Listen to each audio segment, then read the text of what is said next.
20 नवंबर से शुरू होने वाला है खेल की दुनिया का सबसे बड़ा महाकुंभ। हम बात कर रहे हैं फीफा फुटबॉल वर्ल्ड कप की। जी हां, देखिए कतर में अब से ठीक 10 दिन के बाद फीफा फुटबॉल वर्ल्ड कप का आगाज हो जाएगा। ये पहला मौका है जब फुटबॉल किसी खाड़ी देश में हो रहा है। ऐसे में क्या है सुपर टूर्नामेंट के लिए कतर की सुपर तैयारी, चलिए देखते हैं।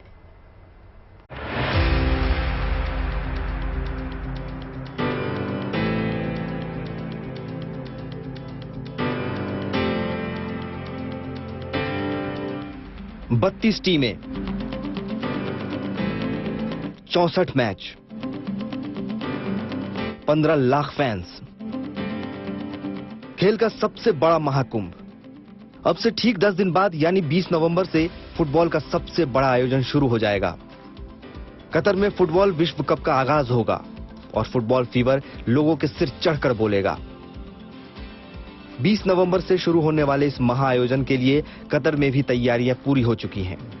फीफा वर्ल्ड कप के लिए कतर ने खास तैयारियां की है।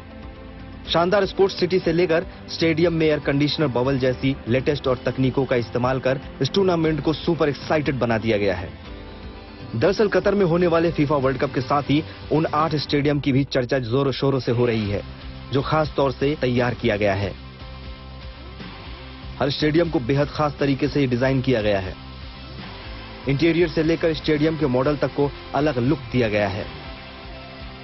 एक स्टेडियम को पारंपरिक टोपी के तर्ज पर डिजाइन किया गया है, तो 974 नाम का एक स्टेडियम ऐसा भी है जिसे सिर्फ फीफा वर्ल्ड कप के लिए बनाया गया है। वर्ल्ड कप खत्म होने के बाद उसे नष्ट कर दिया जाएगा। दरअसल 974 शिपिंग कंटेनरों की मदद से इस स्टेडियम को तैयार किया गया है। इसके लिए इसका नाम 974 है। एजुकेशन सिटी स्टेडियम की तस्वीर देख आपकी आंखें भी चौंधिया सकती है। ऐसे आलीशान तरीके से इसे सजाया गया है। एक और चीज है जिसका खास ख्याल रखा गया है, वो है स्टेडियम में एयर कंडीशन का इंतजाम। दरअसल खाड़ी मुल्क होने के नाते कतर में तापमान बाकी देशों के मुकाबले काफी ज्यादा होता है। ऐसे में खिलाड़ियों और दर्शकों की सुविधा के लिए स्टेडियम में एयर कंडीशन लगवाए गए हैं। इसके लिए खास तरीके का प्रयोग किया गया है, जिसके जरिए स्टेडियम में एक एयर कंडीशन बबल लगाया जाएगा, जिससे किसी को गर्मी का एहसास नहीं होगा। दुनिया में शायद ये पहला मौका है जब ओपन एयर स्टेडियम को एयर कंडीशन बनाया गया हो। एक खास बात यह भी है कि तैयार किए गए सभी 8 स्टेडियम एक दूसरे से करीब 1 घंटे की ड्राइव और ज्यादा से ज्यादा 43 मील की दूरी पर है, यानी खिलाड़ियों के आराम का भी खास ख्याल रखा गया है। 20 नवंबर से शुरू होने जा रहा फुटबॉल वर्ल्ड कप 28 दिनों तक चलेगा और इसका फाइनल 18 दिसंबर को कतर में होगा। Bureau report, good news today. और बात कर लेते हैं देवभूमि की पर हुई धन वर्षा की, जो 2 साल बाद अब बिना पाबंदियों के उत्तराखंड के 4 धाम के कपाट खुले तो भारी संख्या में श्रद्धालु दर्शन करने के लिए वहां पहुंचे। इतनी संख्या में श्रद्धालु पहुंचे कि रिकॉर्ड ध्वस्त हो गए और यही एक वजह है कि इस बार 4 धाम यात्रा के दौरान बम्पर कारोबार हुआ है। जी हाँ, इस धन वर्षा से स्थानीय कारोबारी गदगद है।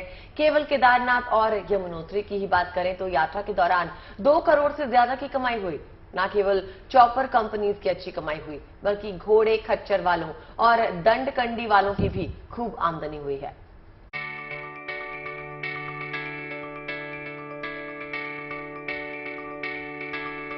चारधाम यात्रा में टूट गए सारे रिकॉर्ड। यात्रा के लिए उमड़ा भक्तों का सैलाब। कारोबार ने बनाया नया कीर्तिमान। व्यापारियों की भी हुई जबरदस्त कमाई।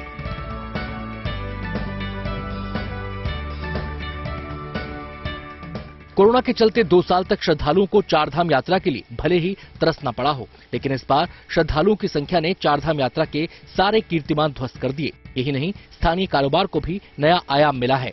सरकारी कोशिशों के चलते इस बार चारधाम यात्रा को लेकर खास तैयारी की गई थी। इन कोशिशों का नतीजा ही था कि श्रद्धालुओं ने इसे हाथों हाथ लिया और कारोबार के पुराने रिकॉर्ड टूटते चले गए। इस बार सिर्फ केदारनाथ और यमुनोत्री आने जाने में ही घोड़े खच्चर वाले, डंडी कंडी वाले और चॉपर कंपनियों ने 211 करोड़ का बिजनेस किया है। सिर्फ केदारनाथ में घोड़े खच्चर वालों को 101.34 करोड़ की कमाई हुई है। यमुनोत्री धाम के घोड़े खच्चर वालों ने 21 करोड़ रुपए का कारोबार किया है। यही नहीं, गढ़वाल मंडल विकास निगम यानी GMVN को भी 50 करोड़ से ज्यादा का फायदा हुआ है। स्टेट के लिए बहुत शुभ संकेत हैं कि हमारे स्टेट ने 101 करोड़ रुपए लगभग केदारनाथ और यमुनोत्री धाम से कमाए हैं। जो हमारे घोड़े खच्चर के द्वारा। जो हमारी चारधाम यात्रा हुई है वो बहुत ही उत्साहवर्धक रही है। और अगर हम गढ़वाल मंडल विकास निगम के परिप्रेक्ष्य में देखें तो अगस्त तक हमें 40 करोड़ रुपए की आमदनी हुई थी, जो नवंबर तक हमारी 50 करोड़ तक पहुंच चुकी है। तो निश्चित रूप से पूरी की तुलना में इस बार बहुत ही अच्छा फायदे की यात्रा रही है। श्रद्धालुओं की आस्था और विश्वास देखकर सरकार भी गदगद है और अभी से 2023 की चारधाम यात्रा को लेकर तैयारी शुरू कर दी है। हम लोग इन सुविधाओं का विस्तार कर रहे हैं और हेली सर्विसेज के लिए भी हमने पूर्व में भी ऑनलाइन व्यवस्था किया था, इस बार भी आगे भी ऑनलाइन व्यवस्था जारी रहेगी। और जो हमारी अवस्थापनात्मक सुविधाएं हैं उसकी भी हम लोग बढ़ोतरी कर रहे हैं। अभी जो विंटर सीजन आ रहा है इसको लेकर भी हम लोग प्लान कर रहे हैं और अपने जो रेट्स है उसको कम कर रहे हैं ताकि टूरिस्ट अधिक से अधिक आए। कोरोना की वजह से पिछले 2 साल से चारधाम यात्रा पर संकट था, इसलिए इस साल श्रद्धालुओं में काफी उत्साह और उमंग देखी जा रही है, जिसकी वजह से 45 लाख से ज्यादा श्रद्धालु यात्रा में शामिल हुए। उम्मीद है कि आने वाले साल में ये संख्या और बढ़ेगी। प्रधानमंत्री नरेंद्र मोदी भी छठी बार केदारनाथ धाम पहुंचे और वहां से उन्होंने सबको संदेश दिया कि जो भी श्रद्धालु जहां पे भी सफर करते हैं वो स्थानीय उत्पादों पर 5% खर्च जरूर करें। इसको देख के अंदाजा लगाया जा रहा है कि अगले साल आय और श्रद्धालुओं की संख्या में अच्छा खासा इजाफा होगा। कैमरामैन अनिल बडोनी के साथ Ankit Sharma, Dehradun, good news today. और अब बात करेंगे अर्थव्यवस्था की। आर्थिक मोर्चे पर जहां पूरी दुनिया संघर्ष कर रही है, वहीं भारत दुनिया में सबसे तेजी से बढ़ती हुई अर्थव्यवस्था बनकर उभर रहा है। और देखिए, गुड न्यूज इसके बीच में यह है कि भारत 2027 में जापान को पछाड़कर तीसरी आर्थिक ताकत बन सकता है। Global research agency Morgan Stanley ये दावा कर रही है कि, और ये भी कह रही है कि अगला दशक भारत का ही है।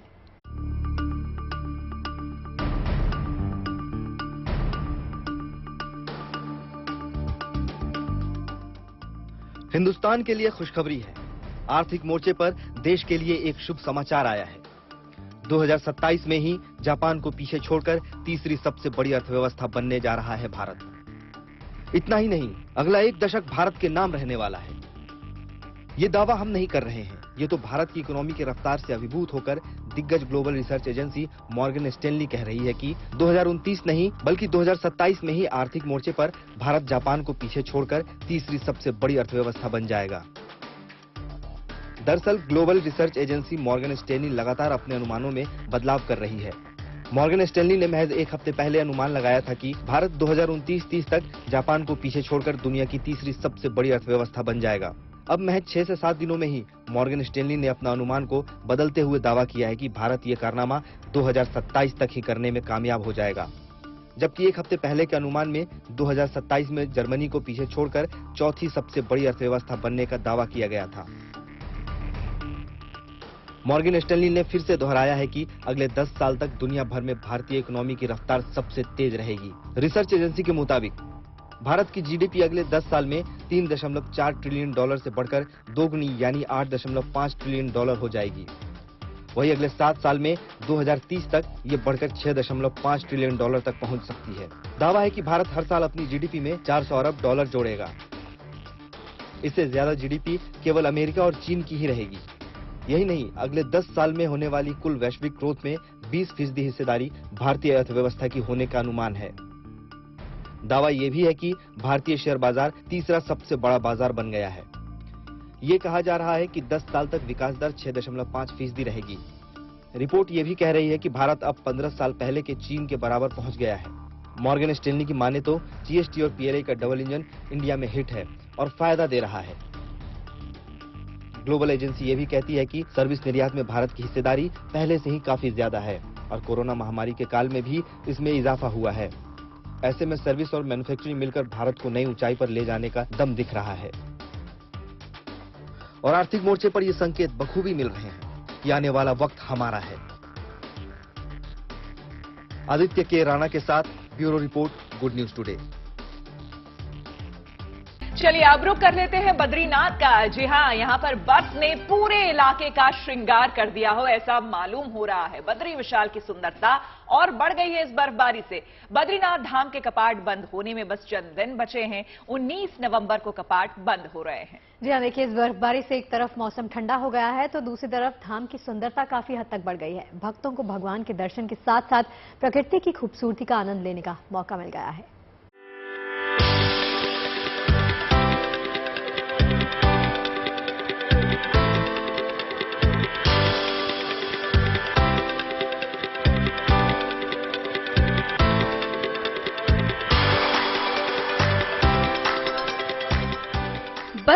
छोटी छोटी बूंदों ने भगवान बद्री विशाल के धाम की सुंदरता को और भी बढ़ा दिया है।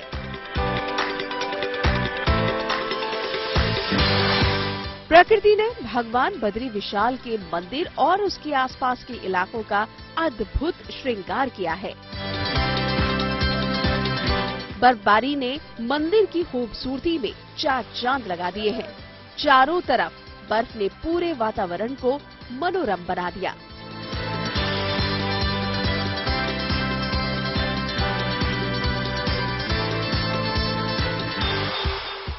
हालांकि अभी बद्रीनाथ धाम के कपाट बंद नहीं हुए हैं, इसीलिए भक्त इस भव्य दृश्य का दर्शनों का आनंद भी ले रहे हैं।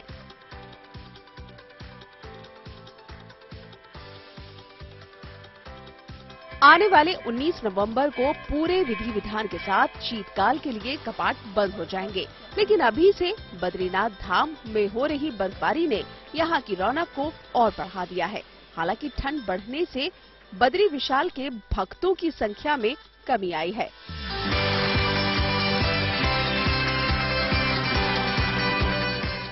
बुधवार दोपहर बाद अचानक बर्फ की फुहारें शुरू हो गई, जिसने ठंडक बढ़ा दी। इस बार की यात्रा में रिकॉर्ड यात्री भगवान बद्री विशाल के दरबार में पहुंच चुके हैं। यात्रा अपनी चरम पर है तो सर्दी भी सताने लगी है, लेकिन इन सब के बीच अभी भी श्रद्धालुओं का यहाँ पहुँचना लगातार जारी है। अभी तो जाड़े का मौसम शुरू हुआ है और अभी से ही बद्रीनाथ धाम के आसपास के पहाड़ बिल्कुल सफेद हो चुके हैं। उम्मीद है कि जब मौसम साफ होगा तो बद्रीनाथ धाम की सुंदरता और भी ज्यादा निखर कर आएगी।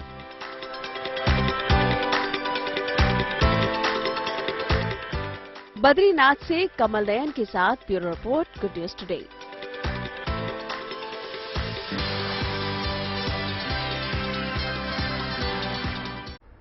और अब बात कर लेते हैं कृष्ण रास लीला की। मथुरा से लेकर असम के जोरहाट तक कृष्ण रास का रंग अब हम आपको दिखाने जा रहे हैं। कान्हा की नगरी मथुरा में महारास का आयोजन हुआ, जहां सांसद हेमा मालिनी ने मंच पे प्रस्तुति दी। मथुरा में कार्तिक पूर्णिमा के मौके पर होने वाले महारास खराब मौसम की वजह से एक दिन बाद हुआ। वहां मौजूद सब लोग कृष्ण की भक्ति में लीन हो गए।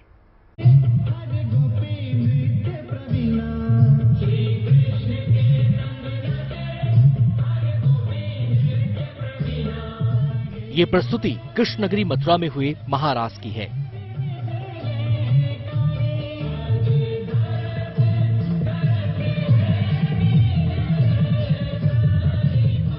मथुरा के जवाहर बाग में इस बार हुए भव्य महारास में खुद ड्रीम गर्ल हेमा मालिनी ने भाग लिया।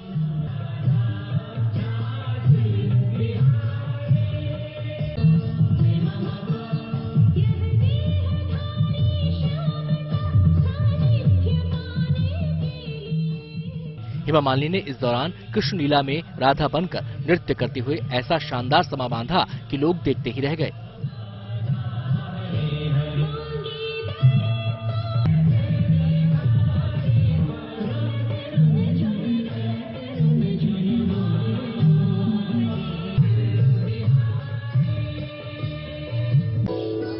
हेमा मालिनी ने मथुरा से सांसद चुने जाने के बाद पहली बार यहां महारास में अपने नृत्य की अनुपम छटा बिखेरी और यहां मौजूद जन समुदाय को मंत्रमुग्ध कर दिया।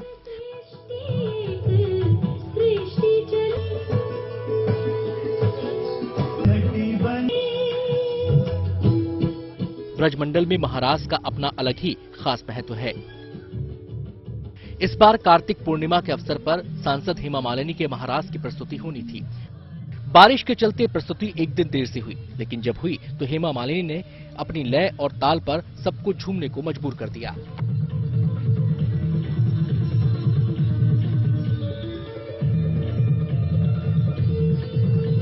श्री कृष्ण की रासलीला का अनूठा रंग पूर्वोत्तर में असम के माजुली में भी देखने को मिला।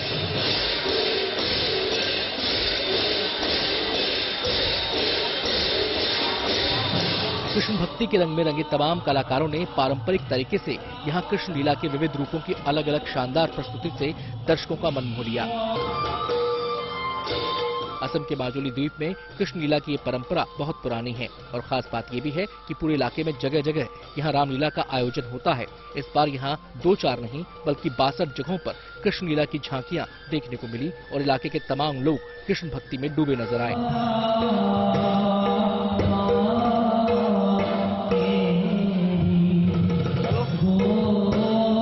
मथुरा से मदन गोपाल शर्मा के साथ Poorna Vikas, Majuli, Assam, good news today.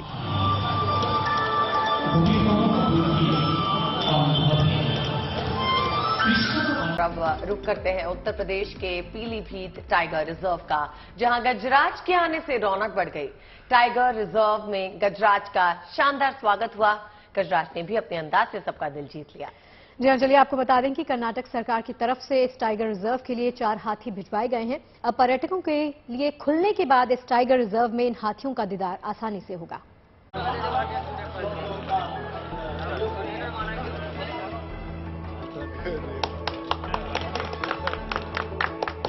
इन हाथियों ने पीलीभीत टाइगर रिजर्व की रौनक बढ़ा दी है, लिहाजा इनका पूरे गर्मजोशी के साथ स्वागत किया जा रहा है। ये बेजुबान है तो क्या, अपने शानदार वेलकम का जवाब देना इन्हें भी बखूबी आता है। देखिए जवाब देने का इनका ये अंदाज। ट्रक से 6 दिन की लंबी यात्रा के बाद कर्नाटक से 3 नर और 1 मादा हाथी पीलीभीत टाइगर रिजर्व पहुँचे तो यहाँ का माहौल एकदम खुशनुमा हो गया। माला गेस्ट हाउस में इन्हें देखने वालों का तांता लग गया। बड़ा सूर्या, छोटा सूर्या, मणिकांता नाम के हाथी के साथ निरसंगा नाम की मादा हाथी का खुद उत्तर प्रदेश के वन मंत्री अरुण कुमार सक्सेना ने स्वागत किया। पूजा पाठ करके इन्हें पीलीभीत टाइगर रिजर्व परिवार में शामिल किया गया। ये चारों हाथी कर्नाटक सरकार से उपहार स्वरूप मिले हैं। बाघों को काबू में करने के मकसद से तैयार किए गए प्रस्ताव को मंजूरी मिलने के बाद इनका पीलीभीत लाया जाना संभव हो पाया। पीलीभीत टाइगर रिजर्व में इन हाथियों के स्वागत में खाने पीने का भी पूरा ख्याल रखा गया। इनके आने के बाद यहाँ पर्यटन को बढ़ावा मिलने के साथ साथ और व्यापार की व्यापक संभावनाएं भी दिख रही हैं। पीलीभीत से सौरभ पांडे के साथ bureau report, good news today. देखिए वक्त बदलता है, दिन बदलते हैं, लेकिन हमारा और आपका साथ ऐसे ही कायम रहे, यही हम दुआ करेंगे। तो कल फिर होगी आपसे मुलाकात चाय पर चर्चा में। जी हाँ, देखिए नया दिन होगा, नई खबरें होंगी, एंकर्स वही होंगे, ढेर सारी बातें होंगी। मिलेंगे कल नए प्लेटर के साथ। और हमारी तो यही कोशिश होती है कि आपके लिए खबरों का ऐसा गुलदस्ता तैयार करें जिसमें सारे रंग सिमट जाएं। पॉजिटिव खबरों की खुशबू से कल फिर महकेगी चाय पर चर्चा। वैसे अगर सोच सही और नजरिया पॉजिटिव हो तो यकीन जानिए आप हर हाल में खुश रह सकते हैं। तो बस खुश रहिए, पॉजिटिव रहिए और हमसे मिलते रहिए चाय पर चर्चा में। मिलते हैं कल।